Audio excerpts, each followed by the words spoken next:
More than a month has passed since Kenya introduced limits on what banks can charge for loans and what they can pay for deposits at a minimum. Now, ahead of the law's implementation, private sector credit growth was showing some really curious signs. It had fallen to 8.7% in June. Now, those are levels we haven't seen since October 2012. As Renaissance Capital's lead global economist Charles Robertson pointed out to me earlier, at this stage, Kenyan banks simply are not sure how these new caps will affect lending and, by extension, the economic growth of East Africa's largest economy. Firstly, no one seems to know what the impact on growth is going to be. So we're going to have to come up with a view ourselves, but we've been hoping to get some clues as to what officials are thinking, what institutions are thinking. There's no clarity. So I think it's a wait and see, because you're hearing two completely different things from different banks in Kenya. Some are saying, that's it, there will be no credit growth from now on. We cannot lend to people whose credit risk is quite high, where the volume, where the amount you actually lend is quite small, unless the interest rate is high. They can't make a profit on the loan, so they'll just stop. And they'll lend to the government instead. They'll buy government bonds.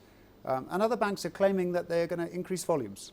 And the truth of that we will see, as the data comes through in the next few months. But the consensus from everybody out there is that putting these caps on basically encourages banks to do other ways of, if they're getting less money from this way, from the interest rates, they'll raise money from transaction fees or some cost charging you to take money out of an ATM, whatever it is. They will have to do something else to compensate for the loss of income. And we've already seen that happening, and the central bank has responded by telling them, look, unless these are charges we have approved, you can't actually impose any of these charges on your clients at all. So the consequence of that then could be that foreign investors say, we've been liking the Kenyan equity market, people have been investing in Kenyan banks, they've expanded access to finance across Kenya quicker than almost any other country I'm aware of in frontier markets in Asia, Latin America or Africa. Kenya's been a fantastic story here. That funding for that story might now stop. And the money goes elsewhere.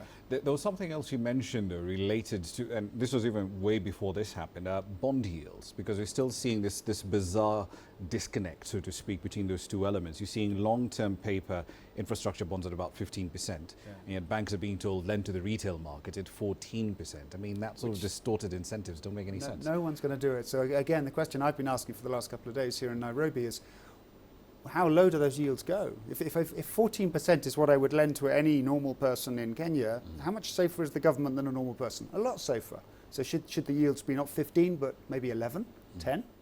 And that, the only thing set against that is the size of the budget deficit in Kenya, which at over 9% of GDP is pretty hefty, and usually requires banks to demand quite a high interest rate because that budget deficit is so wide. But right now, given the choice between government and people, I think people will enter the government.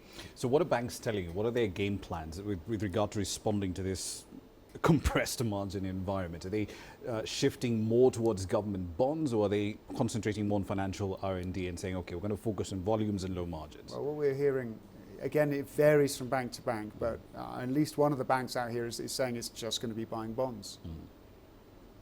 Sounds pretty bad. We're back to 2002. Credit growth slows, and if you're an economy that's grown on the back of credit for as many years as Kenya has done, Kenyans have always gone out and borrowed. If that becomes harder to do, then there's questions about growth. The only potential offset, and this is what again I've been asking officials about, is whether what it might do is rebalance the economy towards investment. That Chinese model, Vietnam's done it, Korea's done it, of the government investing a lot of cash. It's going to become cheaper. If the interest rates, if the bond yields come down, it's going to become cheaper for the government to invest, and a little less of the consumer finance. And consumer finance often means more imports, often means current account deficits, trade deficits getting bigger, potentially boom-bust scenario. You might have less boom-bust and more investment-led growth led by the government.